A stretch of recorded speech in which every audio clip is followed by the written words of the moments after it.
Hello दोस्तों, स्वागत है आप सभी का मेरे यूट्यूब चैनल जनरल स्टडीज में। दोस्तों, जो हमारी सीरीज चली हुई है टारगेट बैच की, ठीक है, जो आबकारी और परिवहन आरक्षी है, इसके लिए आज हम चर्चा करने वाले हैं उत्तराखंड के इतिहास में कत्यूरी वंश के संबंध में। ठीक है, तो पिछली क्लासेज में हमने देखा पौरव वंश तक का, किस तरह से हम फैक्ट वाइज और समझते हुए चीज़ों को पढ़ रहे हैं। ठीक है, तो तेजी से हम आगे भी बढ़ रहे हैं, तो उम्मीद करता हूँ आप लोग पीछे का पूरा रिविजन कर रहे होंगे और रिविजन करते रहिएगा। ये रिवीजन करना आपके लिए बहुत ज़्यादा महत्वपूर्ण है। ठीक है, यदि आपका देखो फिजिकल पहले हो भी रहा है तो उसके पश्चात भी आपको परीक्षा के लिए ज़्यादा समय नहीं मिलेगा, इसलिए ज़रूरी है कि आप लोग पढ़ाई भी करते रहिए और ज़्यादा से ज़्यादा रिवीजन करिए। ठीक है, और पूरा प्रयास करिए, अपनी तरफ से 100% दीजिए, बाकी फिर जो परिणाम होगा उसको आप छोड़िए। ठीक है, आप निराश ना हो, अभी से ऐसे मत बैठिए और अपना पूरा 100% दीजिए। तो शुरू करते हैं। देखो, कत्यूरी वंश, इसको बोलते हैं कार्तिकेयपुर वंश। ठीक है, कार्तिकेयपुर या फिर कत्यूरी वंश। ठीक है, कार्तिकेयपुर या फिर कत्यूरी वंश, ये हो गया।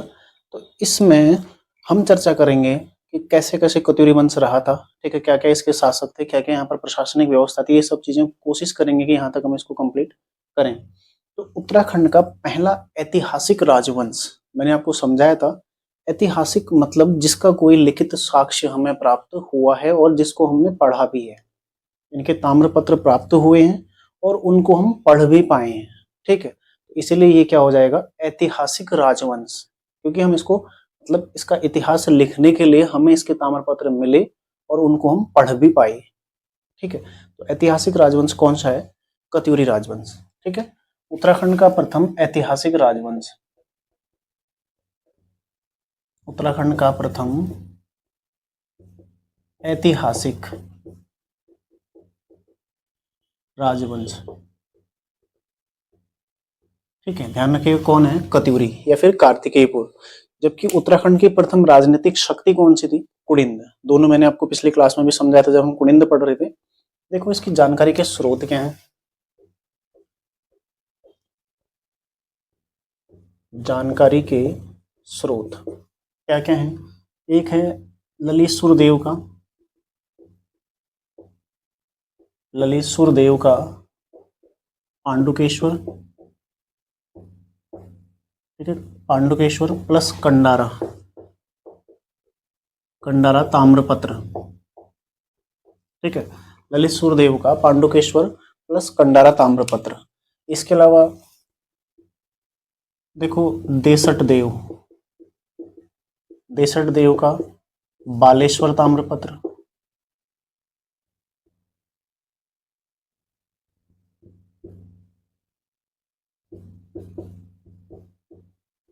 ठीक है, भूदेव का बागेश्वर शिलालेख।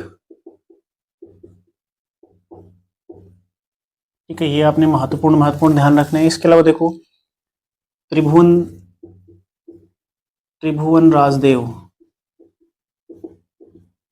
इसका है बागेश्वर मंदिर लेख। ठीक है, बागेश्वर मंदिर शिलालेख इसका भी है। ठीक है, बागेश्वर मंदिर शिलालेख, ये सब जानकारी के स्रोत है, मतलब कहाँ से हमें इनके बारे में पता चल रहा है। इसके अलावा देखो पद्मदेव प्लस सुभिक्षराज, इनका पांडुकेश्वर ताम्रपत्र।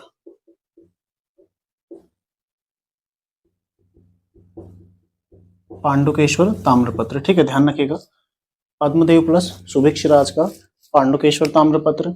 ये सब इनकी जानकारी के स्रोत है, मतलब कहाँ से हमें इस वंश की जानकारी मिलती है, कहाँ से इस बारे में पता चलता है कि यहाँ पर कत्यूरी राजवंश रहा होगा, ये सब स्रोत हैं इसके। ठीक है, ललित सूर्यदेव का पांडुकेश्वर और कंडारा ताम्रपत्र है। इसके अलावा देसट देव का बालेश्वर ताम्रपत्र है। साथ ही देखो भूदेव का बागेश्वर शिलालेख है। ठीक है, त्रिभुवन राजदेव का बागेश्वर मंदिर शिलालेख है और साथ ही पद्मदेव का और पद्मदेव और सुभिक्षराज का पांडुकेश्वर ताम्रपत्र। पांडुकेश्वर से देखो ललित सूर्यदेव, पद्मदेव और सुभिक्षराज, इनके ताम्रपत्र प्राप्त हुए हैं। जो पहले पूछा गया जो कंडारा ताम्रपत्र पूछा गया, ठीक है, और देसट देव का बालेश्वर मंदिर, ये तो 3-4 बार परीक्षाओं में बन चुका है ऑलरेडी, यूके SSC की। ठीक है, तो देखना अब जानकारी के स्रोत क्या क्या है, आपको पता चल गया। देखो इनकी प्रारंभिक राजधानी क्या थी, प्रारंभिक राजधानी क्या थी? कार्तिकेयपुर। ठीक है, कार्तिकेयपुर थी। कहाँ पर? जोशीमठ के समीप। ठीक है, जोशीमठ के समीप, मतलब चमोली जिले में इनकी प्रारंभिक राजधानी थी, जोशीमठ के समीप। और कालांतर में इनकी राजधानी कहाँ चली गई थी? कतियूर घाटी में। ठीक है, तो उसी नाम से कतियूर घाटी जो नाम पड़ा हुआ है, कालांतर में कहाँ चली गई थी? कतियूर घाटी। ठीक है, वो हम देखेंगे अभी कतियूर घाटी कौन लेके आता तभी देखेंगे। इस वंश का संस्थापक कौन था? संस्थापक था बसंत देव। ठीक है, बसंत देव, कहीं कहीं पर वासुदेव भी नाम मिलता है। ठीक है, इस जो शासन का समय था, किस कालावधि में रहा था ये? 700 ईस्वी से 1100 ईस्वी तक। ठीक है, 700 ईस्वी से 1100 ईस्वी तक ये रहा था। और एक ही वंश के 3 परिवारों के द्वारा इसमें शासन किया गया था अलग अलग समय पर। जो चमोली में जब तक शासन रहा था, मतलब जब तक कार्तिकेयपुर में शासन रहा था, एक ही वंश के 3 अलग अलग परिवारों के द्वारा इसमें शासन किया गया। ठीक है, उसके पश्चात फिर राजधानी कालांतर में चली गई कतियूर घाटी में, तो वहां पर फिर अलग अलग शासक जो है सामने आए। तो सबसे पहले जो शासक आए थे, जो इसके हम शासक पढ़ेंगे, उसमें सबसे पहले हम देखेंगे इसके 3 वंश कौन कौन से थे। ठीक है, 3 वंश कौन कौन से थे, उसके पश्चात हम देखेंगे जो अन्य शासक आए, तब देखेंगे हम प्रशासनिक व्यवस्था। ठीक है, देखते हैं। देखो, इसके 3 वंशों का पहले 3 वंश हैं, उनका शासन कैसे कैसे रहा। कत्यूरी वंश। ठीक है, कत्यूरी या फिर कार्तिकेयपुर, मैंने आपको लिखा दिया ऊपर, एक ही है दोनों। इस वंश के देखो कुल 3 परिवार इसमें शासन किए थे। पहला परिवार था बसंत देव परिवार। बसंत देव परिवार। ठीक है, दूसरा था इसमें निम्बर परिवार।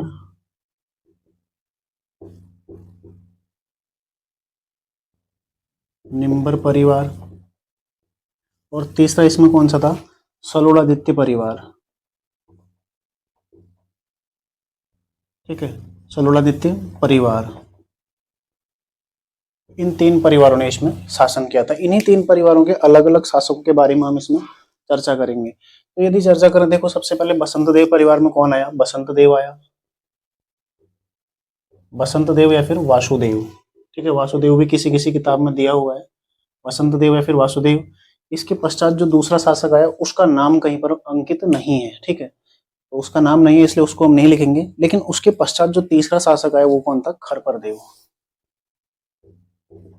ठीक है, खरपर देव था। फिर था देखो कल्याण राज। कल्याण राज या फिर इसको बोलते हैं अधिराज। ठीक है, अधिराज। और चौथा कौन सा इसमें? त्रिभुवन राज। ठीक है, त्रिभुवन राज इसमें चौथा था। इसके पश्चात जो आया देखो निम्बर परिवार। संस्थापक कौन था इसका? निम्बर। ठीक है, इसके पश्चात कौन है? ईष्टगण। फिर आया देखो ललित सुरदेव।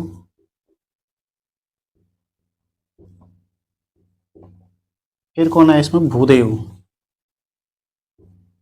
ठीक है, कौन आया? भूदेव। तो ये आपने यहां तक ध्यान रखना है। देखो बसंत देव परिवार में कौन कौन आया? पहले बसंत देव या फिर वासुदेव आया। फिर आया खरपर देव। खरपर देव के पश्चात कौन आया? कल्याण राज या अधिराज भी उसको कहा जाता है। ठीक है, फिर कौन आता है? त्रिभुवन राज।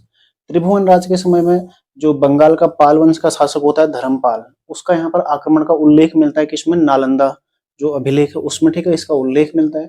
उसके पश्चात यहाँ पर निम्बर के द्वारा निम्बर वंश की स्थापना होती है। ठीक है, निम्बर परिवार की स्थापना की जाती है। निम्बर के पश्चात आता है उसका बेटा ईष्टगण। फिर आता है उसमें ललित सुरदेव। फिर आता है भूदेव। यहाँ तक का आपका क्लियर हो गया। फिर आता है देखो इसमें सलोड़ादित्य परिवार। इसमें जो क्या आते हैं, पहले आता है सलोड़ादित्य। ठीक है, सलोड़ादित्य आता है। फिर आता है देखो इच्छर देव। इच्छर देव आता है। ठीक है, फिर आता है देसठ देव। ठीक है, पद्मदेव। और लास्ट कौन आता है इसमें? सुभिक्ष राज। सुभिक्ष राज। देखो कुल 14 शासकों के द्वारा इसमें शासन किया गया था, 3 परिवारों के। 1 2 3 4 5। ठीक है, 4 9 4 13। और एक यहाँ पर जो गुमनाम शासक है जिसका नाम नहीं मिल पाया है। तो कत्यूरी वंश के जो 3 परिवार हैं, कुल उनके 14 शासकों द्वारा कार्तिकेयपुर राजवंश जो कि चमोली में था वहां पर शासन किया गया था। उसके पश्चात वहां से राजधानी कहाँ चले गई, अल्मोड़ा के कतियूर घाटी में। वहां के शासक अलग हैं, ठीक है। जो कार्तिकेयपुर में रहे थे शासक वो 14 शासक थे। कालांतर में जब कतियूर घाटी में गए तो इस वंश का नाम क्या हो गया, कातियूर या फिर कतियूर हो गया, ठीक है। उसी का अपभ्रंश कतियूर हो गया। कातियूर हालांकि किताबों में कातियूर दिया गया है, ठीक है, लेकिन उसी का अपभ्रंश क्या हो गया, कतियूर हो गया। तो ध्यान रखिएगा, देखो कतियूर कतियूरी राजवंश, ठीक है। वसंत देव परिवार है, दूसरा इसमें निम्बर परिवार और तीसरा इसमें सलोड़ादित्य परिवार है, ठीक है। तो 3 परिवार इसमें शासन किए हैं। इसमें सबसे पहले जो बसंत देव है इनके बारे में देखेंगे तो बसंत देव इस वंश का संस्थापक था, ठीक है। बसंत देव इस वंश का संस्थापक था, पहला शासक था, और इसने जोशीमठ में नरसिंह मंदिर का निर्माण कराया था। इसका कार्य क्या हो गया, जोशीमठ में नरसिंह मंदिर, ठीक है, का निर्माण। तो अब जोशीमठ मंदिर कहाँ, जोशीमठ में नरसिंह मंदिर है, तो सबसे पहले क्या पूछा जाएगा आपको कि नरसिंह मंदिर कहाँ स्थित है, जोशीमठ में, ठीक है। किस काल का है, कत्यूरी काल का है। तो शैली भी क्या हो जाएगी, कत्यूरी शैली, ठीक है। कत्यूरी शैली में निर्मित हुआ है, और निर्मित किसने किया है, ये किया है किसने, वासुदेव ने। क्लियर हो गया, ठीक है। इसके पश्चात देखो खरपरदेव, इसके बारे में कोई खास उल्लेख नहीं मिलता है, केवल ये उल्लेख मिलता है कि इसने परम भट्टारक महाराजाधिराज परमेश्वर की उपाधि धारण की थी। अन्य कोई कुछ प्रमाण नहीं मिलता है, ठीक है। फिर आता है कल्याण राज या फिर अधिराज, उसकी भी यही उपाधि थी, उसने भी कोई कार्य नहीं किया था। तो यहाँ तक क्लियर हो गया आपका, ठीक है। फिर आता है देखो त्रिभुवन राज, इसके समय में पाल वंश के शासक, पाल वंश के शासक धर्मपाल का आक्रमण, ठीक है, धर्मपाल का आक्रमण यहाँ पर होता है, ठीक है। इस बात की जानकारी कहाँ से मिलती है, नालंदा अभिलेख से, ठीक है, नालंदा अभिलेख से जानकारी,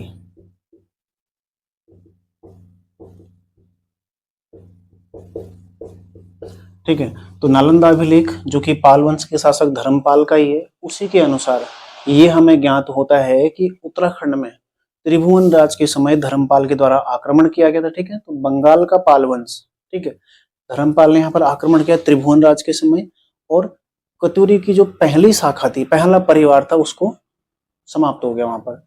उसके पश्चात है निम्बर, जो कि इनका सामंत रहा था, ठीक है, इनका सामंत रहा था। ये यहाँ पर शासन की शुरुआत करता है, कौन है, निम्बर, ठीक है। निम्बर परिवार का संस्थापक कौन हो जाएगा, निम्बर, जो कि क्या था, शैव मतावलंबी, शैव मतावलंबी। इसका मतलब क्या होता है, जो शैव धर्म है, ठीक है, भगवान शिव से रिलेटेड जो धर्म है, जो शैव होते हैं भगवान शिव की पूजा करते हैं, मतलब ये शिव का उपासक था, ठीक है, भगवान शिव को मानता था, उनके मत को मानता था, ठीक है। तो शैव धर्म में विश्वास रखता था। क्लियर हो गया। इसके अलावा इसके बारे में अन्य कोई साक्ष्य नहीं है, ये शैव मत को मानने वाला था। तो क्वेश्चन बना है कई बार पहले, निम्न में से कौन सा कत्यूरी शासक शैव मतावलंबी था, तो कौन है, निम्बर है, ठीक है। इसके पश्चात कौन आता है, देखो ईस्टगण,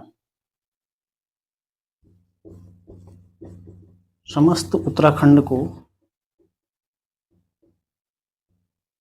एक सूत्र में बांधने का प्रयास,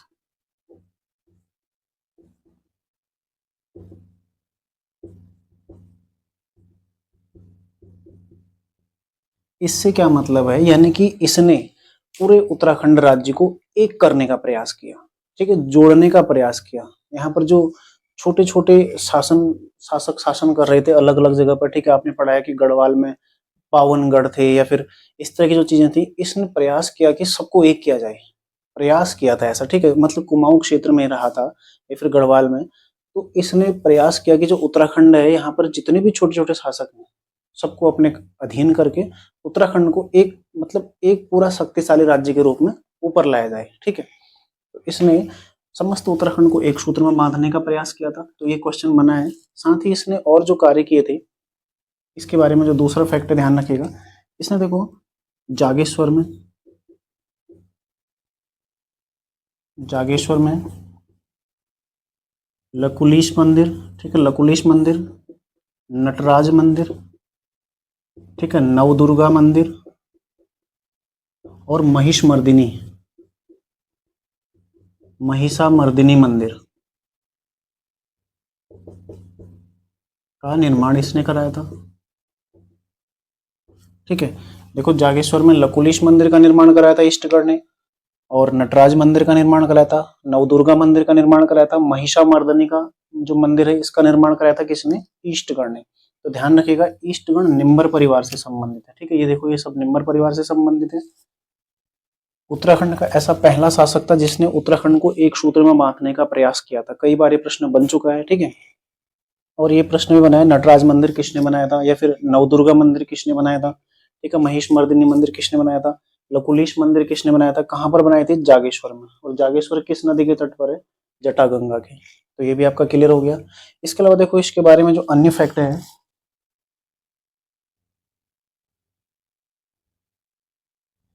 इसे परम माहेश्वर तथा परम ब्राह्मण कहा जाता है। ठीक है, परम माहेश्वर तथा परम ब्राह्मण इसको कहा गया है। ठीक है, बाकी देखो कत्यूरी शासकों की एक उपाधि थी, कौन सी थी? परम भट्टारक महाराजाधिराज परमेश्वर। ठीक है, त्रिभुवन राज के अतिरिक्त सभी शासकों ने ये उपाधि धारण की थी। ठीक है, खरपर देव के पश्चात त्रिभुवन राज के अतिरिक्त सभी शासकों ने कौन सी उपाधि धारण की थी? परम भट्टारक महाराजाधिराज परमेश्वर। लेकिन उसके अलावा ईष्टगण को ललित सूर्यदेव के जो ताम्रपत्र है, ललित सूर्यदेव का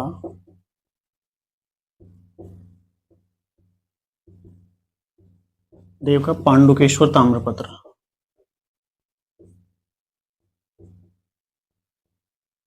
इसमें ठीक है पांडुकेश्वर ताम्रपत्र में जो ईष्टगण है इसको क्या कहा गया है? परम माहेश्वर, ये एक उपाधि है इसकी, और परम ब्राह्मण। ठीक है, ये दो चीजें इसको कहा गया है। तो ईष्टगण के बारे में भी हमारा क्या हो गया? कंप्लीट हो गया। ठीक है, ईष्टगण देखो समस्त उत्तराखंड को एक सूत्र में बांधने का प्रयास किया था। ठीक है, इसके अलावा देखो लकुलिश मंदिर, नवदुर्गा मंदिर, नटराज मंदिर और महिषामर्दिनी मंदिर का निर्माण कराया था जागेश्वर में। ठीक है, और इसको परम माहेश्वर और क्या कहा गया? इसको परम माहेश्वर और परम ब्राह्मण इसको कहा गया कि इसमें ललित सूर्यदेव के पांडुकेश्वर ताम्रपत्र में इसको कहा गया। ठीक है, तो ये हो गया। इसके पश्चात इसका बेटा जो है ललित सूर्यदेव वो आता है शासन करने के लिए। तो इसको मिटा देता हूं मैं। ठीक है, ललित सूर्यदेव के बारे में देखते हैं। ललित सूर्यदेव, ठीक है, इसका जो पहला पॉइंट है देखो, इसका पांडुकेश्वर ताम्रपत्र है और इसका कंडारा ताम्रपत्र है। पांडुकेश्वर से इसके दो ताम्रपत्र मिले हैं। ठीक है, और कंडारा से एक मिला है। तो पांडुकेश्वर ताम्रपत्र किसका है? ललित सूर्यदेव का। वहां से दो ताम्रपत्र मिले हैं जो कि इसने अपने शासन के 22वें और 21वें और 22वें वर्ष में, ठीक है, 21वें प्लस 22वें वर्ष में, यानी कि शासन के, ठीक है, पांडुकेश्वर ताम्रपत्र गुद मतलब बनवाया था, जिसमें इसे वाराह अवतार के रूप में बताया गया है।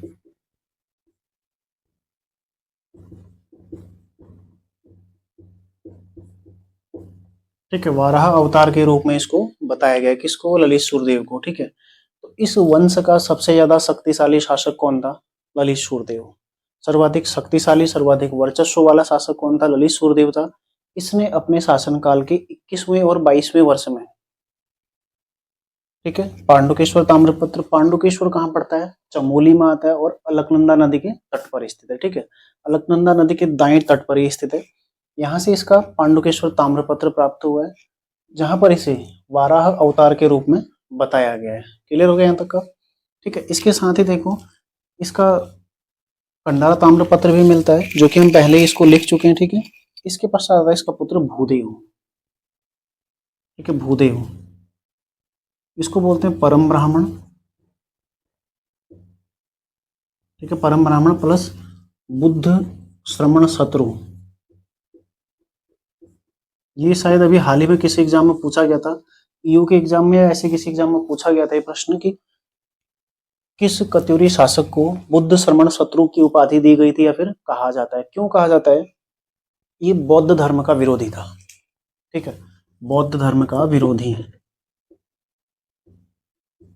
बौद्ध धर्म का विरोधी।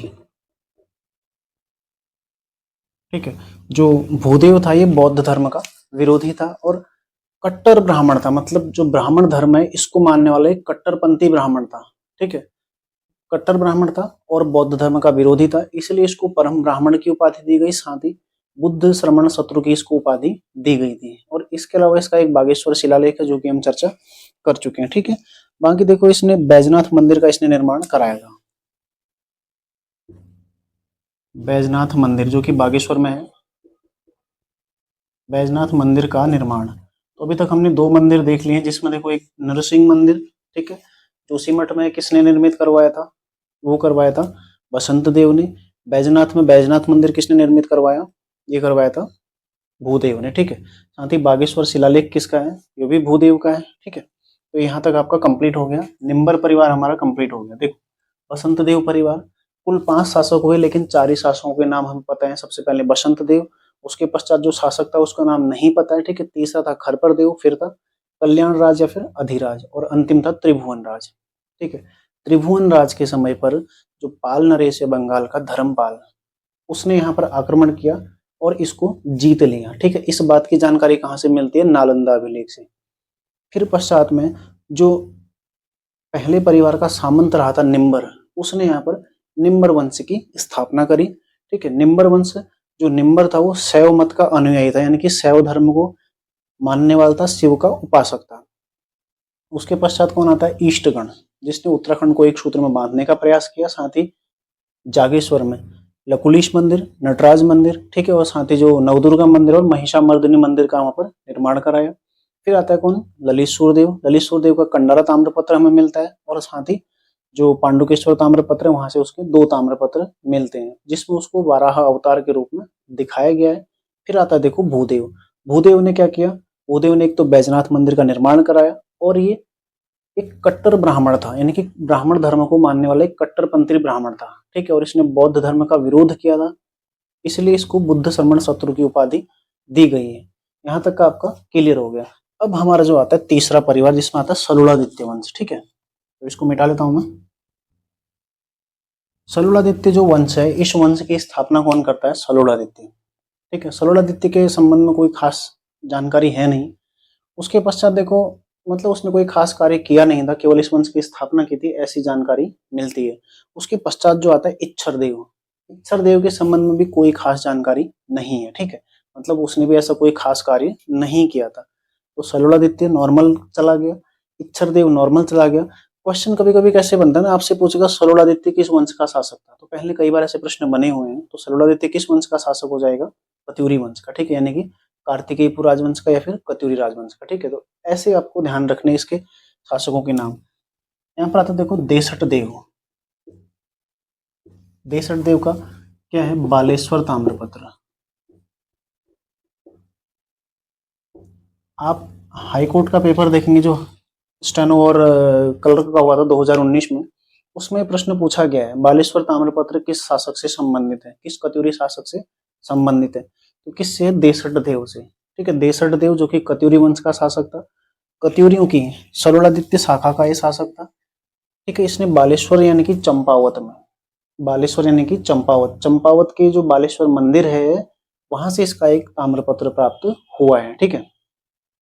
इसको क्या कहा जाता है, देसठ देव को, एक तो इसको कहा जाता है स्वर्ण दानदाता प्लस दीन दुखियों का रक्षक, दीन दुखियों का रक्षक। तो ये दोनों फैक्ट आपने ध्यान रखने। देखो दीन दुखियों का रक्षक और स्वर्ण दानदाता इसको कहा जाता है, ठीक है। और साथ ही इसको क्या कहा जाता है, शत्रुओं के प्रयास को विफल करने वाला, शत्रुओं के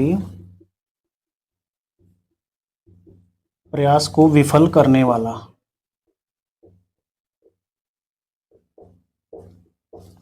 ठीक है। देसठ देव जो कि बालेश्वर ताम्रपत्र प्राप्त हुआ है, स्वर्ण दानदाता और दीन दुखियों का रक्षक इसको कहा जाता है। और साथ ही इसको क्या कहा जाता है, शत्रुओं के प्रयास को विफल करने वाला। मतलब इतना चतुर था, इतना बुद्धिमान था कि यदि शत्रु इस पर आक्रमण करने की सोचेगा, कोई प्लानिंग करेगा, तो उसके उस प्लान को, ठीक है, उस योजना को पहले ये ध्वस्त कर देता है, यानी कि इसके पास उसकी प्रत्येक योजना का तोड़ रहता था, ठीक है।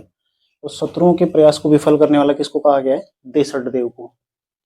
और संभव भी है कि एक महान शासक रहा होगा, क्यों, क्योंकि देखो कार्तिकेयपुर जोशीमठ के आसपास इनका क्षेत्र था, और इसका जो ताम्र अभिलेख हमें कहाँ से प्राप्त होता है, चंपावत से। तो दोनों के बीच की दूरी बहुत ज़्यादा है, उस काल के हिसाब से बहुत ज़्यादा है, ठीक है।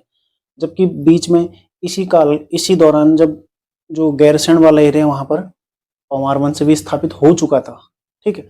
उसके बावजूद इसका जो अभिलेख हमें कहाँ से मिलता है, चंपावत से मिलता है। तो इससे अनुमान लगाया जा सकता है कि चंपावत तक इसका शासन उस काल में रहा होगा, ठीक है। तो एक महान शासक था देसठ देव। बालेश्वर ताम्रपत्र इसका मिला है। स्वर्ण दानदाता इसको कहा गया है, साथ ही दीन दुखियों का रक्षक इसको कहा गया है, ठीक है। और शत्रुओं के प्रयास को विफल करने वाला भी इसको कहा गया है। अगला देखो पद्मदेव आता है फिर, पद्मदेव, ठीक है।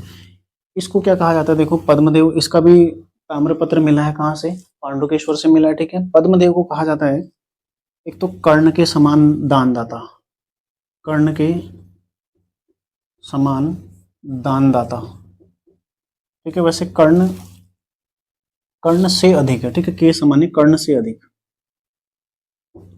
कर्ण से अधिक, कर्ण से अधिक दानदाता इसको कहा गया। और सूर्य के समान प्रकाशवान, सूर्य के समान प्रकाशवान इसको कहा गया है, ठीक है। तो क्वेश्चन बनेगा किस कत्यूरी शासक को सूर्य के समान प्रकाशवान कहा गया, तो किसको कहा गया है, पद्मदेव को। अब आपने दोनों प्रश्न इस तरह से ध्यान रखना, देखो कर्ण से अधिक दानदाता कौन है, पद्मदेव, जबकि स्वर्ण दानदाता कौन है, देसठ देव। दोनों में फर्क हो जाएगा, ठीक है। तो क्वेश्चन बनेगा यदि स्वर्ण दानदाता तो कौन है, देसठ देव। कर्ण से अधिक दानदाता कौन है, ये हो जाएगा पद्मदेव, ठीक है। फिर आता देखो सुभिक्षराज, जो कार्तिकेयपुर शाखा थी यानी कि चमोली में थी, उसका ये अंतिम शासक है सुभिक्षराज, ठीक है। तो एक बार ये प्रश्न बन चुका है ऑलरेडी कि सुभिक्षराज किस वंश का शासक था, और ये प्रश्न भी बना हुआ है सुभिक्षराज कत्यूरी राजवंश की किस शाखा का शासक था, ठीक है। तो दोनों आपने ध्यान रखना, देखो शाखा कौन सी है, सलोलादित्य, वंश कौन सा है, कार्तिकेयपुर या फिर कत्यूरी वंश, ठीक है। सुभिक्षराज क्या था, यहाँ पर अंतिम शासक था इस शाखा का। और इसने क्या किया, ठीक है, इसने क्या किया था, इसको कहा जाता है शास्त्रों के अनुसार, शास्त्रों के अनुसार शासन करने वाला, शासन करने वाला, ठीक है। और साथ ही इसने राजधानी, इसकी राजधानी क्या बनी, देखो इसने राजधानी क्या बनाई अपनी, सुभिक्षपुर, सुभिक्षपुर, इसकी राजधानी क्या थी, सुभिक्षपुर थी, ठीक है। तो ये आपने ध्यान रखना है। तो इसको क्या कहा गया, शास्त्रों के अनुसार शासन करने वाला, साथ ही इसकी राजधानी क्या थी, सुभिक्षपुर इसकी राजधानी हो गई। पद्मदेव में देखो एक पॉइंट जोड़ लीजिएगा आप लोगों, पद्मदेव में जोड़ना, ठीक है। बद्रीनाथ मंदिर को भूमिदान की थी, बद्रीनाथ मंदिर को भूमि दान की थी, ठीक है। जब इसका शासन का 15वां वर्ष, 25वां वर्ष चल रहा था, ठीक है, 25वें वर्ष में, मतलब अपने शासनकाल के 25वें वर्ष में पद्मदेव ने बद्रीनाथ मंदिर को भूमिदान की थी। तो प्रश्न पहले बन चुका है कि किस कत्यूरी शासक द्वारा बद्रीनाथ मंदिर को भूमिदान की गई थी, तो किसने की थी, पद्मदेव ने की थी। कब की थी, अपने शासनकाल के 25वें वर्ष में। तो ये हमने देखा कत्यूरियों की संपूर्ण शाखा, जो 3 शाखाएं थी, 3 परिवार थे इनके कार्तिकेयपुर राजवंश के, कार्तिकेयपुर में, ठीक है। तो उनके बारे में और क्या क्या फैक्ट हैं, 14 शासक हुए थे जिसमें 13 का नाम उल्लेख हमने किया है यहाँ पर, ठीक है। और एक शासक का नाम किताबों में नहीं दिया है, ठीक है। साथ ही उनके समय में क्या क्या घटनाएं घटी हैं, ये सारी चीजें हमने यहाँ पर देखा। इसको देखो दोस्तों, आप लोग लाइक और कमेंट जरूर कीजिएगा, ठीक है। साथ ही चाहें तो आप लोग शेयर कर सकते हैं एक दूसरे को, अपने दोस्तों को, या फिर जो तैयारी कर रहे हैं, या फिर जो नए बच्चे जो तैयारी करना चाहते हैं। और ऐसा नहीं है कि आप लोग यदि आबकारी में पहले फिजिकल हो गया, आप लोग इसी के लिए तैयारी कर रहे थे, अगर इन 236 में सिलेक्शन नहीं होता तो आप कभी सिलेक्ट नहीं होगे, ठीक है। तो आगे आपको तैयारी करनी है। अभी अभी क्लर्क का फॉर्म आएंगे, सुनने में आता है कि आएंगे, ठीक है। साथ ही पुलिस के भी पिछले 6-7 महीने से सुनने में आ रहा है कि पुलिस के आने वाले हैं। तो जब भी आएंगे आप उसके लिए तैयारी करिए, आगे के लिए तैयारी करिए। आपको तुरंत टारगेट मिलता है तभी आप तैयारी करेंगे, ये तो संभव नहीं है, ठीक है। पहले से तैयार रहिए। कोई पीसीएस निकालता है तो वो पिछले 4-5 साल से मेहनत करता है ना, ऐसा थोड़ा ना कि फॉर्म निकला, उसने पीसीएस का फॉर्म भरा, प्री निकाला, तब मेंस निकाला। कहीं ना कहीं उसको लंबी मेहनत चाहिए। तो हर चीज़ के लिए यही है, आपको थोड़ा समय देना पड़ता है, 2-3 साल दो अपने आप को, ठीक है। उससे पहले निकल गए तो आपके लिए बेहतर है। मेहनत ऐसी करो कि आप लोग 1 साल के अंदर ही निकल जाओ। लेकिन फिर भी आप लोग इस एज में हो कि 2-3 साल तो अपने आप को दे ही सकते हो, ठीक है। 2-3 साल देना कोई बड़ी बात नहीं है, ठीक है। तो क्लास को आप लोग लाइक ज़रूर कीजिएगा और कमेंट ज़रूर कीजिएगा अपना, ठीक है, क्योंकि मेहनत लगता है देखो कंटेंट सेलेक्ट करने में और साथ ही उसको इस तरह से आपको उपलब्ध कराने में ताकि आपको आसानी हो, ठीक है। हालाँकि एक साथ भी दूँगा तो आपको उतना दिक्कत तो नहीं होगा, लेकिन इसमें आपको और ज़्यादा आसानी से समझ में भी आएगा, साथ ही याद करने में भी इसको आपको आसानी होगी, ठीक है। तो ये हो गया देखो कत्यूरी शासक, उनके बारे में कंप्लीट हो गया। अब हम देखते हैं बैद्यनाथ या फिर जो कत्यूरी शाखा थी। जब कत्यूरी ये चले गए, इनकी राजधानी कत्यूरी बन गई, तो उस शाखा के बारे में भी जानते हैं, ठीक है। अगला है देखो कातियूर। ये कातियूर या फिर वैद्यनाथ या कत्यूर शाखा, ठीक है। ये है इनकी दूसरी शाखा, यानी कि अभी चले गए चमोली से, चले गए अभी कहाँ चले गए हैं, अल्मोड़ा में, ठीक है। अभी तक हम चमोली देख रहे थे, तो हम पहुंच गए सीधा अल्मोड़ा। तो इतिहासकारों में इसमें अलग अलग मतभेद है। कुछ इतिहासकारों का मानना है कि इनकी राजधानी किसने स्थानांतरित करी थी, नरसिंह देव ने, ठीक है। नरसिंह देव ने इनकी राजधानी स्थानांतरित की थी।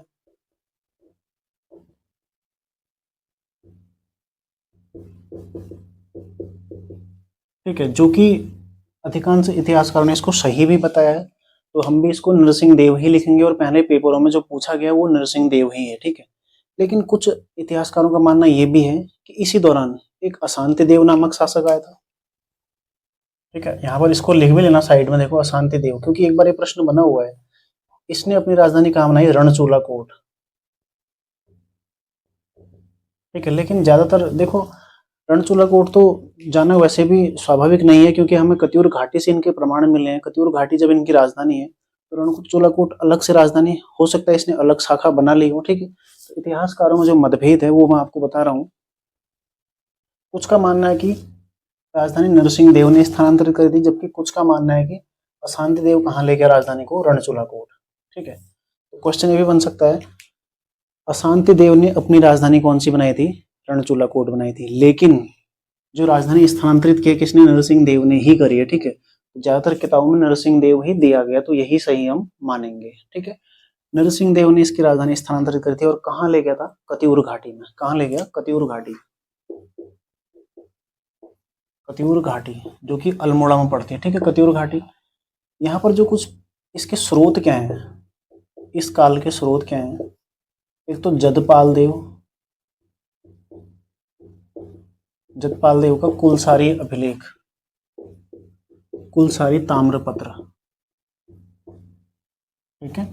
जदपाल देव का कुलसारी ताम्रपत्र पहला स्रोत ही हो गया, ठीक है। ये पहला स्रोत है। इस काल का जो दूसरा स्रोत है वो क्या है, देखो कटारमल सूर्य मंदिर, कटारमल सूर्य मंदिर। और तीसरा स्रोत इसमें क्या बताया गया, जागर कथाएं, ठीक है। जागर कथाएं जो वर्तमान में कुमाऊं में प्रचलित हैं, उनमें कत्यूरियों की ही जो कहानियां हैं वो उसमें बताई जाती हैं, ठीक है। जिया रानी के बारे में, जिया रानी भी प्रीतम देव की ही रानी थी, ठीक है। प्रीतम देव इसी वंश का शासक रहा है, तो ये सब कहानियां किसकी बताई जाती हैं उसमें, कत्यूरी राजवंश की, ठीक है। तो ये आपने ध्यान रखना है। जागर कथाएं, कटारमल सूर्य मंदिर जो कि राजा कटारमल ने बनाया था, राजा कटारमल ने, कटारमल देव ने, ठीक है। ये भी किस वंश का शासक है, ये भी कत्यूरी वंश का शासक है, ठीक है। जतपाल देव का कुलसारी ताम्रपत्र मिला है, तो क्वेश्चन बनेगा कुलसारी ताम्रपत्र किससे संबंधित है, ठीक है, किससे संबंधित है, जतपाल देव से। और देखो कटारमल सूर्य मंदिर का निर्माण किसने कराया था, कटारमल देव ने।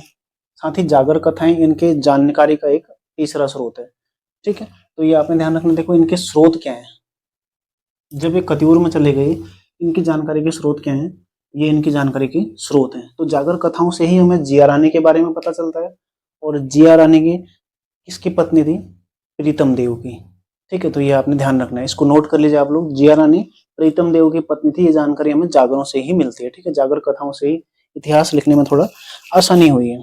अब देखो अन्य शासक कौन कौन थे, इनमें शासक कौन कौन हुए यहाँ,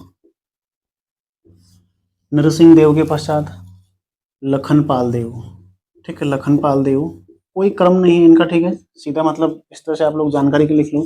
जगपाल देव मैंने लिख दिया, ठीक है, लखनपाल देव, प्रीतम देव,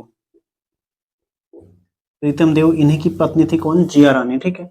उसके अलावा देखो धामदेव, धामदेव, ठीक है, और लास्ट शासक था इनका ब्रह्मदेव, या फिर इसी को वीरदेव या बीरम देव इसको कहा जाता है, ठीक है, बीरम देव, ये एक ही नाम है। ये क्या था, एक अत्याचारी शासक था, अत्याचारी क्रूर शासक था। क्यों था ऐसा, देखो क्यों दिक्कत होती थी। जब कत्यूरी राजवंश ठीक ठाक चल रहा है कार्तिकेयपुर में, तो अचानक से नृसिंह देव क्या करता है, राजधानी को स्थानांतरित करके कहाँ ले जाता है, कत्यूर घाटी में। तो राजधानी स्थानांतरण में कई तरह के नुकसान होते हैं, जैसे सेना का नुकसान होता है, ठीक है, जो सेना के साथ साथ अत्यावश्यक जो पशु होते हैं, जैसे हाथी है, जैसे घोड़ा है, ऊंट है, ठीक है, इनके भी मरने की संभावना रहती है, क्योंकि रास्ता पैदल जाना है, तब गाड़ी तो थी नहीं, ट्रेन तो थी नहीं, ट्रक तो थे नहीं, ठीक है, तो इनका नुकसान होता है। उससे बड़ी चीज है क्या, धन का नुकसान होता है। एक जगह राजधानी बसी हुई है, वहां पर अच्छी कॉलोनी बस्ती बसी हुई है, वैसे ही बस्ती दूसरी जगह पर जाकर, ठीक है, कहीं पर जाकर किसी घाटी पर जाकर वहां पर बसाना, तो कहीं ना कहीं उसमें राजकोष समाप्त होगा।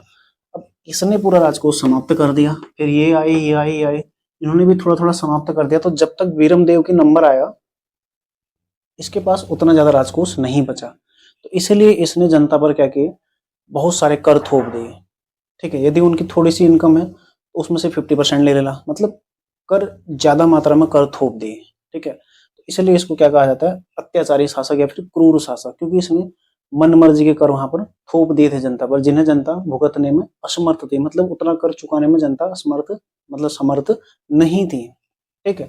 तो ये इनका क्या था, अंतिम शासक था। अंतिम शासक कौन हो जाएगा, ब्रह्मदेव, ठीक है, अंतिम शासक हो जाएगा ब्रह्मदेव। यहां तक आप लोगों को समझ में आ गया होगा बेहतर तरीके से, ठीक है। इसने जनता को प्रताड़ित किया था।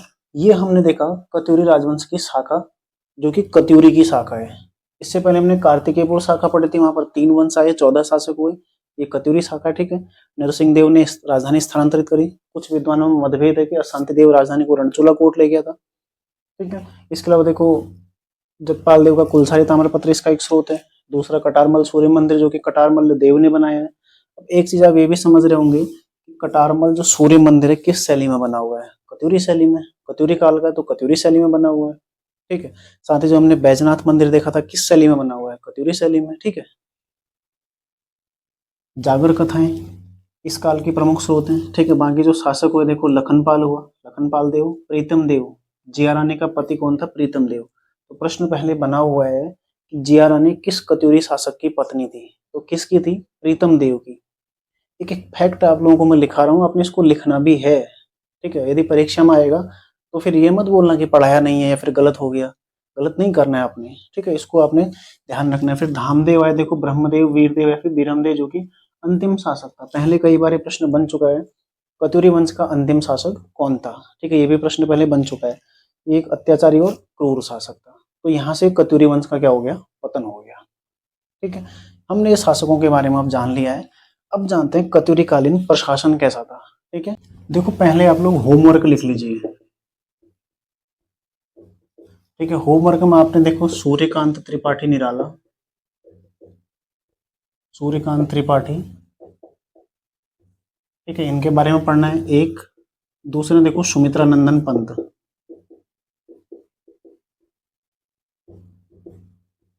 मेरे चैनल पर आपको प्लेलिस्ट मिल जाएगी कवि परिचय, वहां पर आपको इनके ट्रिक सहित पूरी रचनाएं मिल जाएंगी। इनके बारे में जितना फैक्ट पहले पूछा गया, ठीक है, एक एक चीज उसमें मैंने लिखा रखी है। 5-7 मिनट का वीडियो होगा एक दूसरे का, तो आप लोग देख लीजिएगा वहां से, ठीक है। यदि आपके पास दूसरा माध्यम है, आपके पास लिखा हुआ है, पहले से नोट किया हुआ है, या फिर किताब है, तो आप लोग वहां से भी लिख सकते हैं, ठीक है। जरूरी नहीं कि आप लोग वीडियो देखिए। देखो सूर्यकांत त्रिपाठी और सुमित्रा नंदन पंत, ये आपका होमवर्क है, ठीक है। तीसरा देखो मई के प्रमुख दिवस,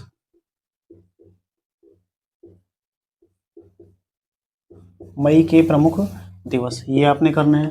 चौथा आपका देखो उत्तराखंड के संस्थान हम करा चुके हैं आपको, ठीक है, मतलब आप पढ़ चुके हैं, मैं आपको होमवर्क में दे चुका हूँ। रचनाएं, जो परीक्षा वाणी में रचनाएं दी थी, मैंने कहा था आपको इसके लिए दूसरा समय मैं दूंगा आपको, परीक्षा वाणी रचनाएं, ठीक है। और पांचवा जो आपने करना है, ये चार तो आपने करने ही करने हैं, सूर्यकांत त्रिपाठी जी के बारे में आपने पढ़ना है, सुमित्रा नंदन पंत के बारे में आपने पढ़ना है, ठीक है।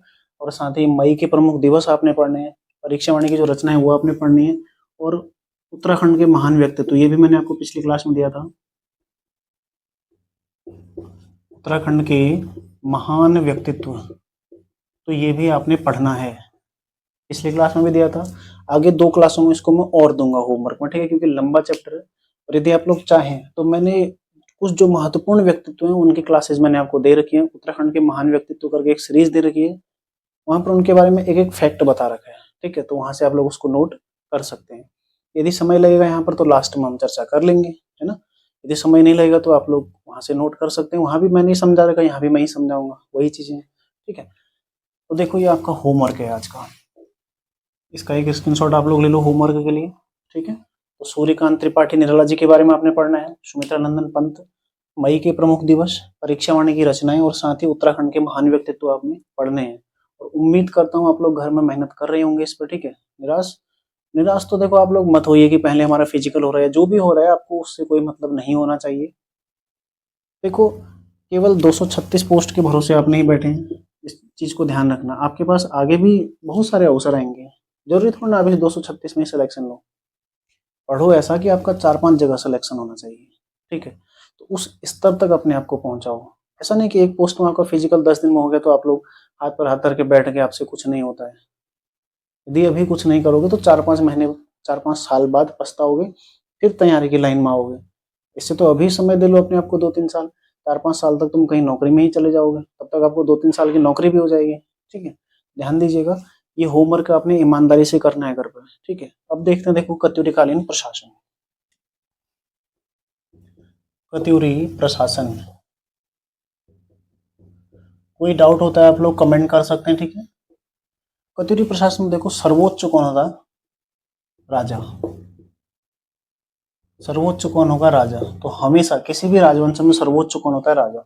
जैसे अभी जो गणतंत्रात्मक व्यवस्था है इसमें सर्वोच्च राष्ट्रपति होता है, तो जो राजतंत्रात्मक व्यवस्था थी उसमें सर्वोच्च राजा होता था, ठीक है। तो राजा के नीचे युवराज, जो कि मतलब किसी पद की दृष्टि से नहीं है, ठीक है, राजा का पुत्र युवराज है तो इसलिए बड़ा है। लेकिन राजा के नीचे कौन होता था, मंत्री परिषद, ठीक है, मंत्री परिषद। इसमें विभिन्न प्रकार के मंत्री होते थे, अलग अलग विभाग के लिए मंत्री होता था, ठीक है। उसके अलावा देखो, उसके अलावा क्या था, प्लस उच्च पदाधिकारी, उच्च पदाधिकारी ये इसमें शामिल थे, ठीक है। मंत्री परिषद और उच्च पदाधिकारी, राजा जो कि केंद्रीय प्रशासन का प्रधान होता था,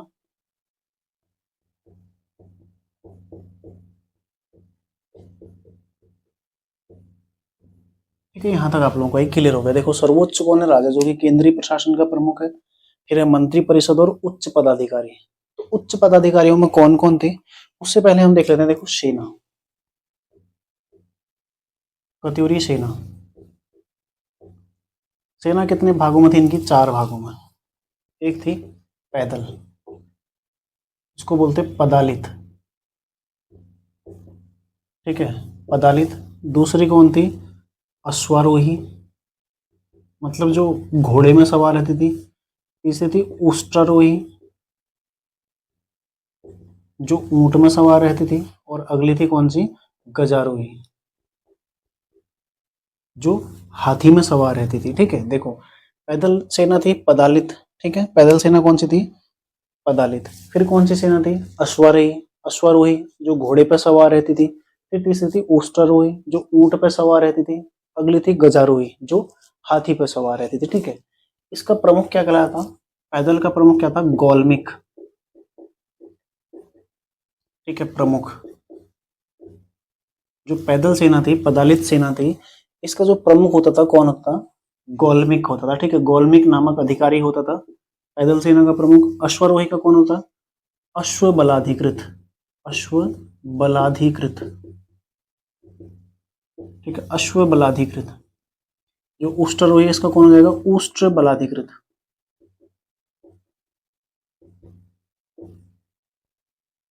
देखो इसको तोड़ो। अश्व बल अधिकृत, उष्ट्र बल अधिकृत मतलब किसके अधीन उष्ट्र जो बल है वो था, किसके अधीन अश्व बल सम्मिलित था। ठीक है, तो किसके अधीन है, अश्व बलाधिकृत के अधीन। संस्कृत शब्द है, ज्यादा मुश्किल नहीं है। ठीक है, तीसरा अगला तो हस्ती बलाधिकृत, हस्ती बलाधिकृत। हस्ती मतलब क्या होता है, हाथी होता है ना, हस्ती माने हाथी। तो हाथी का जो मतलब हाथी बल यानी कि जो जो गजारोही थे, ठीक है, जो हाथी में बैठकर सैनिक जाते थे, वो किसके अधीन आते थे, हस्ती बलाधिकृत के अधीन। ठीक है, हस्ती बलाधिकृत। उष्ट्र बलाधिकृत के अधीन कौन आते, जो ऊंट पे सवार होकर सैनिक जाते हैं, और जो घोड़े पे सवार होकर सैनिक जाते हैं वो किस में आते थे, अश्व बलाधिकृत। ठीक है, ये इसके अधीन आते थे। देखो 4 प्रकार की सेना थी, 4 प्रकार की सेना। ठीक है, आप लोगों ने यदि कोई पुराने महाभारत वगैरह देखा होगा, ठीक है, जो आते हैं टीवी वगैरह में, या कोई ऐसा सीरियल देखा होगा जहां पर आपने देखा होगा पहले पैदल सेना चलती है। ठीक है, तो उसको इमेजिन करो दिमाग में, जो पैदल सेना क्या है, गौलमिक है। पैदल सेना चल रही है, ठीक है, सबसे पहले ऐसे ऐसे चलते रहते हैं पैदल सेना, तो क्या है वो, गौलमिक है। फिर पीछे से घोड़ा लगाम खींच के ऐसे ऐसे घोड़े वाले जाते हैं, तो कौन हो जाएगा वो, अश्व बलाधिकृत। ठीक है, उनको भी एक कमांड करता है ना, जो पैदल सेना उसको एक सेनापति होता है, उसको जो कमांड करता है, मतलब उप सेनापति। सेनापति तो पूरी सेना का एक सेनापति होता है, लेकिन उसके पश्चात हर सेना का जो अलग अलग प्रधान होता है। यहाँ पर जो मुख्य सेना का सबसे प्रमुख था कौन था, राजा। सारी सेना राजा के अधीन आती थी, लेकिन जो अलग अलग सेना बटी हुई थी, इसमें पैदल सेना गौलमिक के अधीन आती थी। ठीक है, फिर अश्वारोही, फिर उष्ट्रारोही। ठीक है, उष्ट्रारोही जो ऊंट पे सवार होकर जाते वो उष्ट्र बलाधिकृत के अधीन आते थे। फिर है गजारोही, देखो किसके अधीन आते थे, हस्ती बलाधिकृत के अधीन। ठीक है, आपने देखा होगा इतने बड़े बड़े ऐसे बॉक्स से बना के हाथी के ऊपर बैठ के जाते हैं। ठीक है, तो ये क्या हो जाएंगे, हस्ती बलाधिकृत। ठीक है, यहाँ तक का कंप्लीट हो गया। अब देखते हैं, देखो अन्य अन्य राज पदाधिकारी।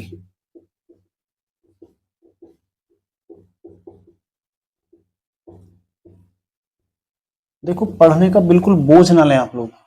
मैं आपको बोलता हूँ आप लोग रिवीजन करिए और इसी तरीके से करिए, आपको एक एक चीज याद हो जाएगी। आपको कभी भी रट्टा मारने की आवश्यकता नहीं पड़ेगी। आपको कभी भी ऐसा नहीं लगेगा कि उत्तराखंड का इतिहास बहुत ज्यादा बोरिंग है या फिर बहुत ज्यादा भारी है, लेकिन बस आपको रिवीजन चाहिए। ठीक है, हर किसी को ये दिक्कत होती है। आपको पढ़ाने के लिए आपको गाइडेंस मिल रहा है, हमने सेल्फ स्टडी से इसको कवर किया है। ठीक है, तो जितना बेहतर आप पढ़ेंगे, जितना रिवीजन आप करेंगे, उतना बेहतर आप समझते जाएंगे चीजों को। जैसे जैसे चीजें याद होती रहती हैं, अगर एक इसमें से आपका 50% भी दिमाग में बैठ जाएगा तो आप इसको समझ जाएंगे। फिर 50% आप जब दोबारा रिवीजन करेंगे तो आपको आ जाएगा वो, कोई बड़ी बात नहीं है। ठीक है, इसमें तो कोशिश करो, बार बार चीजों को पढ़ो, बार बार चीजों को रिवाइज करो। ठीक है, देखो अब अन्य जो पदाधिकारी थे उनमें प्रांतपाल। ठीक है, प्रांतपाल था। अगला देखो घट्टपाल, ये पूछे गए हैं शब्द ऐड। ठीक है, ऐसे ही ये पूछे जाते हैं, प्रांतपाल कौन थे, घट्टपाल कौन थे। अगला देखो वर्मपाल कौन थे। ठीक है, वर्मपाल। अगला देखो इसमें नरपति। ये 4 आपने ध्यान रखने, ये 4 महत्वपूर्ण है, पहले कई बार ये प्रश्न बन चुका है, यहाँ से ईओ में भी एक प्रश्न आया था अभी। ठीक है, तो जो प्रांतपाल थे इनका सीमा सुरक्षा का दायित्व था, सीमा सुरक्षा का दायित्व। ठीक है, जो घट्टपाल थे क्या थे, दुर्ग रक्षक यानी कि गिरिद्वार, गिरिद्वारों के रक्षक। ठीक है, तो क्वेश्चन बनेगा मतलब जो दुर्ग था इनका, जो किला था, किले के रक्षक एक हिसाब से घट्टपाल क्या थे, किले के रक्षक। ठीक है, आपने जो मूवियां देखे होंगे इस तरह से, पद्मावत है, किला होता है ना, उसमें एक किला जो होता है, उस किले के रक्षक कौन थे, घट्टपाल। जो सीमा सुरक्षा, किसी राज्य की सीमा सुरक्षा, बॉर्डर एरिया पर कौन रहते थे, घट प्रांतपाल। ठीक है, प्रांत मतलब राज्य, राज्य को सुरक्षित रखने वाले कौन थे, देखो सीमा सुरक्षा का दायित्व किन पर था, प्रांतपाल पे। घट्टपाल यानी कि जो इनका दुर्ग था उसके रक्षक थे। तीसरा देखो वर्मपाल, वर्मपाल का क्या कार्य होता था, इनका कार्य था सीमावर्ती मार्गों पर नजर, सीमावर्ती मार्गों पर नजर।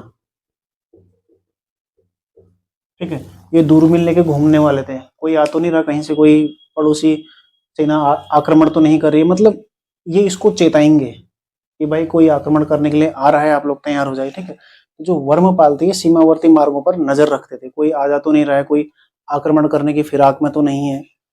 जो नरपति थे, जो नदी मार्ग है, ठीक है, नदी मार्गों पर ये नजर रखते थे, साथ ही कर वसूली, नदी घाटों पर आवागमन प्लस कर वसूली, ये शब्दावली अति महत्वपूर्ण, ध्यान रखिएगा, ठीक है। तो कर वसूली, यदि कोई नदी घाटों पर आ जा रहा है, उस पर एक तो ये नजर रखते थे कि कौन आवागमन कर रहा है, कोई विद्रोही तो नहीं है, और यदि कोई ऐसा आ रहा है, कोई बाहर का है जिससे कर वसूलना है, तो उससे कर वसूलते थे, ठीक है। नदी घाटों पर कर वसूलने का काम, और उन पर नजर कौन रखता था? नरपति, ठीक है। नरपति नदी घाटों पर आवागमन और कर वसूली, वर्मपाल सीमावर्ती मार्गों पर नजर रखते थे, घट्टपाल गिरिद्वारों के रक्षक थे, और प्रांतपाल सीमा सुरक्षा का दायित्व किसके अधीन था? प्रांतपाल के अधीन। ये चारों आपको याद हो गई। अब देखो गुप्तचर विभाग का प्रमुख, ठीक है, गुप्तचर विभाग का प्रमुख, इन्हें आपने ऐसे ही ध्यान रखना है, पहले कई बार ये प्रश्न बन चुके हैं, ठीक है। इसका नाम क्या था? दुसाध्य साधनिक,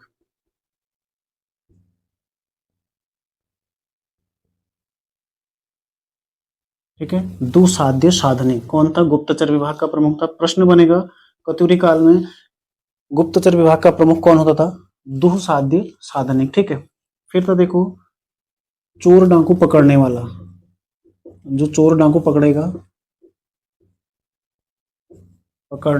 वाला कौन होता था? चोरोद्धरणिक,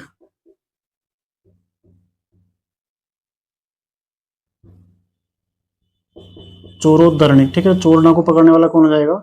चोरोद्धरणिक। देखो कहीं ना कहीं याद हो रहा होगा ना आपको, ये द के साथ धो भी है, ठीक है। चोरोद्धरणिक, चोर आ गया चोर डाकू पकड़ने में, साधना किसी चीज को मतलब भेदना, भेदेगा कौन? गुप्तचर, ठीक है। गुप्तचर विभाग का कौन है?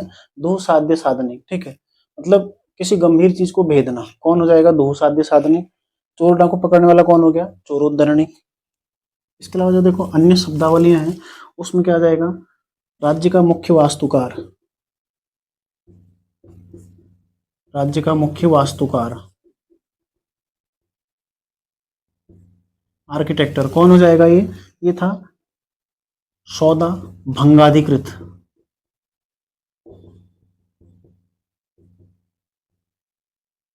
ठीक है। मतलब जो भवन भवन निर्माण होगा, राज्य का भवन कैसे निर्मित होगा, राज्य में राजमहल कैसे बनेगा, या फिर जो अन्य कर्मचारी उनका निवास कैसे होगा, दुर्ग किला कैसे बनाया जाएगा, ये सब किसका काम होता है? वास्तुकार का, ठीक है। तो इसका नाम क्या था? इसका जो प्रमुख होता है उसको क्या बोलते हैं? सौदा भंगाधिकृत, ठीक है। सौदा भंगाधिकृत, कोई सौदा हो रहा है उसको भंग करने वाला, ठीक है। मतलब ऐसे समझ लो आप लोग, तो राज्य का मुख्य वास्तुकार कौन हो जाएगा? सौदा भंगाधिकृत। 2-3 बार पढ़ोगे तो याद हो जाएगा, ठीक है। अगला देखो भू अभिलेख अधिकारी, भू अभिलेख अधिकारी, ये कौन होता था? भू अभिलेख अधिकारी। इसका नाम क्या था? देखो अक्षय पट्टलाधिकृत,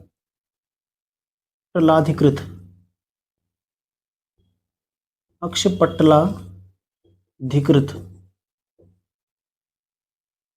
ठीक है। पट्टे मतलब क्या होते हैं? जमीन, मतलब जमीन का अभिलेख कौन किसके अधीन आ जाएगी? भूलेख अधिकारी के अधीन, ठीक है। भू अभिलेख अधिकारी कौन हो जाएगा? अक्षय पट्टालाधिकृत, ठीक है। अगला कौन हो जाएगा? देखो अपराधी पकड़ने वाला,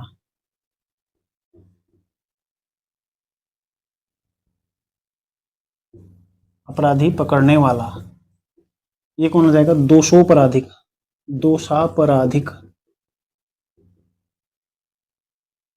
ठीक है। दोषापराधिक यानी कि जो दोष कर रहा है, अपराध कर रहा है, उसको पकड़ने वाला कौन हो जाएगा? दोषापराधिक। यहाँ तक आपने याद, ये आपसे पूछे, यही चीजें पूछी जाती हैं बस। इसके अलावा आपको कत्यूरी प्रशासन में कुछ शेष चीजें हम कल देखेंगे। कत्यूरी में जो ग्रामीण प्रशासन था, वहां पर उपरेक उपरेक इत्यादि जो शब्द आते हैं, वो हमें कल देखेंगे, ठीक है। वहां पर जो कर राजस्व कैसे होता था, कौन उसको वसूलता था, भूमि किस प्रकार की थी, माप की इकाइयां क्या कहती है, वो सब चीजें हम कल देखेंगे। लेकिन आज जो हमारा महत्वपूर्ण आपने अन्य राज पदाधिकारी देखे, देखो इसमें प्रांतपाल है, घट्टपाल है, ठीक है, वर्मपाल है, नरपति है, गुप्तचर विभाग का प्रमुख दुसाध्य साधनिक है, ठीक है, चोर डाकू पकड़ने वाला चोरोद्धरणिक है, राज्य का मुख्य वास्तुकार कौन है? सौदा भंगाधिकृत, भूल एक अधिकारी कौन है? अक्ष पट्टालाधिकृत। और साथ ही अपराधी पकड़ने वाला कौन है? दोषापराधी। ठीक है। पुलिस, पुलिस व्यवस्था कैसी थी? देखो हर राज्य में पुलिस व्यवस्था का काम क्या होता है? आंतरिक शांति। आज भी पुलिस वही काम करती है। कल हमने पौरव काल में भी देखा था पुलिस का काम क्या है? हमेशा किससे क्या है? राज्य की शांति। सैनिक होते हैं राज्य की रक्षा करने के लिए और आंतरिक शांति के लिए होती है पुलिस। ठीक है। तो पुलिस इसमें जो अधिकारी थे इसमें भी अलग अलग रैंक थी। एक थे देखो अधिकारी रैंक, जैसे आज भी होता है अधिकारी रैंक होता है। ठीक है। दूसरे थे इसमें दंड प्लस खड्गधारी। खड्ग क्या होता है? तलवार। ठीक है। खड्गधारी सैनिक,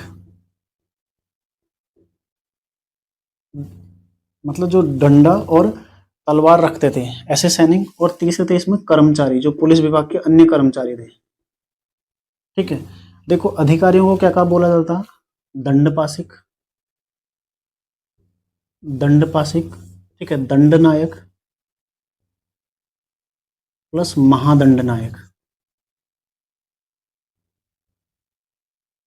दंडपासिक, दंडनायक और महादंडनायक ये क्या थे? पुलिस विभाग के अधिकारी थे। यानी कि पुलिस विभाग का प्रमुख कौन होते थे? दंडपासिक, दंडनायक और महादंडनायक। इसमें सबसे जो बड़ा हो जाएगा कौन? महादंडनायक। आ गया ना, आगे से महा आ गया। एक हिसाब से सोच लो आज का महानिदेशक ही हो गया, सबसे बड़ा पद। ठीक है। महादंडनायक, दंडनायक और दंडपासिक। ये जो दंड और खड्गधारी सैनिक थे इन्हें क्या बोलते? दांडिक और खाड़गिक।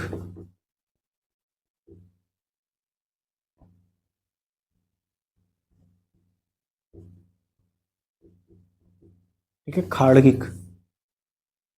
और जो कर्मचारी होते थे इनको क्या बोलते? चाट भाट। ये प्रश्न पहले बने हुए हैं, ये सारी चीजें पहले प्रश्न बने हुए हैं, ध्यान रखिएगा। एक एक चीज आपने महत्वपूर्ण ये सब ध्यान रखनी है। तो देखो जो पुलिस व्यवस्था है उसमें अधिकारी कौन हो जाएगा? दंडपासिक, दंडनायक और महादंडनायक। जो सैनिक हो जाएंगे, ठीक है, जो डंडा लेके सैनिक चलते हैं और कुछ बंदूक लेके भी चलते हैं, लेकिन यहाँ पर क्या है? खड्गधारी। तब तलवार चलती थी, बंदूक तो थी नहीं। ठीक है। तो उस काल में जो डंडा और तलवार लेकर जो पुलिस चलती थी आंतरिक शांति के लिए, वो क्या थी? दांडिक और खाड़गी। अन्य जो कर्मचारी थे, सारे तो ऐसे नहीं होते ना, कुछ कुछ तो थाने में बैठ के सामान्य काम भी करते हैं। कोई एफआईआर लिख रहा है, जैसे आज की डेट में देखा जाए, या कोई ऐसे सामान्य काम निष्पादित कर रहा है, तो उस काल में भी यदि कोई आ रहा है जनता, या फिर कोई मतलब जनता से कोई प्रजा से कोई व्यक्ति आ रहा है, तो उसकी कौन सुनेगा? अगर हर कोई राउंड पर ही रहेगा, बाहर ही रहेगा, या अधिकारी लेवल पर रहेगा, तो नीचे कोई जनता से प्रत्यक्ष संवाद करने वाला भी तो होना चाहिए। ठीक है। जो जो प्रत्यक्ष संवाद करते थे अन्य कर्मचारी, ये कहते चाट भाट। तो प्रश्न बना है पहले ही कि कत्यूरी काल में चाट भाट शब्द किसके लिए प्रयुक्त हुआ है? ठीक है। तो चाट भाट जो शब्द है किसके लिए प्रयुक्त हुआ है? ये किससे संबंधित है? पुलिस कर्मचारियों से या फिर कर्मचारियों से। ठीक है। तत्कालीन जो कर्मचारी होते थे पुलिस विभाग के, उन्हें क्या कहा जाता था? चाट भाट, चाट भाट। ठीक है। अधिकारी क्या थे? दंडपासिक, दंडनायक और महादंडनायक। जो डंडा और तलवार लेके चलते थे उनको क्या बोलते हैं? दांडिक और खाड़गी। और चाट भाट कौन थे? कर्मचारी। ठीक है। तो ये हो गया कत्यूरी प्रशासन, केंद्रीय प्रशासन है ये पूरा केंद्रीय प्रशासन है। केंद्रीय प्रशासन। ठीक है। इसका एक स्क्रीनशॉट आप लोग ले लो। उम्मीद है आप लोग बहुत बेहतर समझ रहे होंगे और आप लोगों को अच्छा याद भी हो रहा होगा। ठीक है। तो मैं आपका बीच बीच में लाइव आके आप लोगों से सवाल इसके में पूछता रहूंगा, ताकि आप लोग इसको बार बार आपका रिवीजन भी होता रहे। ठीक है। जब भी समय लगेगा मैं आपके मध्य बीच बीच में आता रहूंगा। ठीक है। तो ध्यान रखिएगा, आपने इन चीजों को ना ऐसे ही आप नोट करिए, तोड़कर पढ़िए किसी भी चीज को। आप यदि किताब लेंगे, देखो कुमाऊं का इतिहास आप ले लीजिए, या फिर जो उत्तराखंड का नवीन इतिहास है, मतलब कोई भी आप किताब ले लेते हैं, अजय रावत की, यशवंत कटोच की, या कोई भी, तो उसमें आपको ये चीजें ना इस तरह से नहीं मिलेंगी क्रम से। आपको देखो पूरा 5-6 पेज में ये चीजें अलग अलग तितर बितर मिलेंगी। तो उनको कलेक्ट करके एक एक फैक्ट मैं आपको करा रहा हूं, तो आपको किसी भी किताब में जाने की आवश्यकता नहीं है। इस उत्तराखंड के इतिहास के लिए जितना भी फैक्ट होगा मैं आपको संपूर्ण इतिहास का लिखाऊंगा, सारी चीजें समझाऊंगा। ठीक है। जैसे जिया रानी प्रीतम देव की पत्नी है, तो जो चीज मैं नहीं भी लिखाऊंगा आपको बताता भी चलूंगा, ताकि आपको वो चीज पता रहे। आप लोग यदि कभी परीक्षा में पूछा जाएगा तो आप लोगों को गलत नहीं जाना चाहिए। ठीक है। और एक चीज ध्यान दीजिएगा, ये क्लासेस जो मैं चला रहा हूँ ये केवल आपके आबकारी परीक्षा के लिए ही नहीं है। उत्तराखंड में आप कोई भी किसी भी प्री लेवल तक की यदि आप तैयारी कर रहे हैं तो वहाँ तक की उत्तराखंड की जो ये सीरीज चली है, वहाँ तक की कक्षाएँ मैं आपको इसमें उपलब्ध कराऊँगा, ठीक है? वहाँ तक की आपकी तैयारी इसमें पूरी हो सकती है। केवल हम फैक्ट ही नहीं जा रहे हैं, हम पूरा डीपली इसको देख रहे हैं, ठीक है? सारी चीज़ एक-एक चीज़ हम नोट कर रहे हैं, तो इससे बाहर कहीं भी आपको किताबों में कुछ मैटर नहीं मिलने वाला है, ठीक है? तो उम्मीद है आप लोग यदि क्लास आपको अच्छी लगे तो दोस्तों शेयर ज़रूर कीजिएगा ज़्यादा से ज़्यादा, ठीक है? आप लोगों से केवल जो सूक्ष्म सपोर्ट है, जो आप लोग कर सकते हैं, शेयर कर सकते हैं, ठीक है? यदि आप लोग चाहें तो शेयर ज़रूर कीजिएगा अपने दोस्तों को। जो नए बच्चे हैं उनको जो तैयारी कर रहे हैं उन्हें ज़रूर शेयर कीजिएगा, ठीक है? मिलते हैं नेक्स्ट क्लास में, तैयारी आप लोग करते रहिए। धन्यवाद।